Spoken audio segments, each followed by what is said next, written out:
Hello again and welcome back to Go Visit Castles. Today we're exploring Sutton Scarsdale Hall, a very grand yet hauntingly derelict manor house in Derbyshire which also doubled as Wayne Manor. Let's go and explore.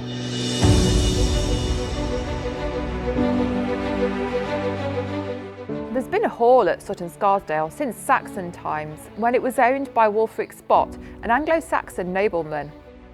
The hall we see today was commissioned by Nicholas Leake, the 4th Earl of Scarsdale, and it was on a scale and quality with Chatsworth House. The construction of the new hall was part of Nicholas Leake's ambitions to assert his status and influence. The Baroque design was intended to reflect the wealth and power of the Leake family.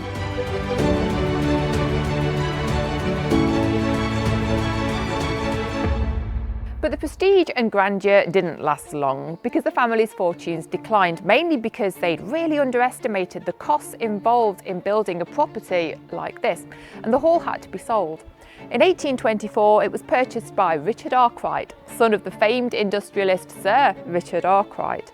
But by the 19th century, the hall had suffered significant neglect and deterioration, and in 1919, the Arkwrights auctioned Sutton Scarsdale Hall.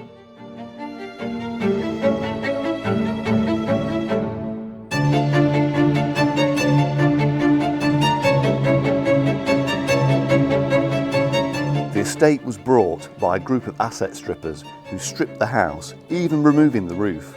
The once grand wood panelling, ornate fireplaces, elegant staircases and fine plasterwork were all sold off to buyers, most of them in the United States.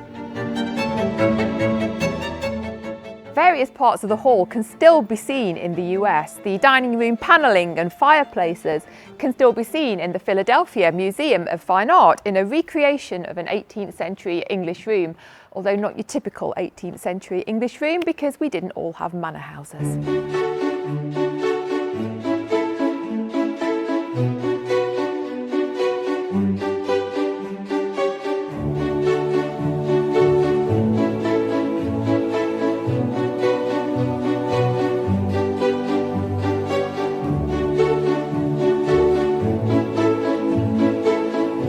Oak panelling and a chimney piece from the hall are on display in the Huntington Library and Art Museum in California. Interior panelling from the hall is in the Detroit Institute of Arts, and oak panelling was eventually bought by Pall Mall Films from its original buyer, William Randolph Hearst.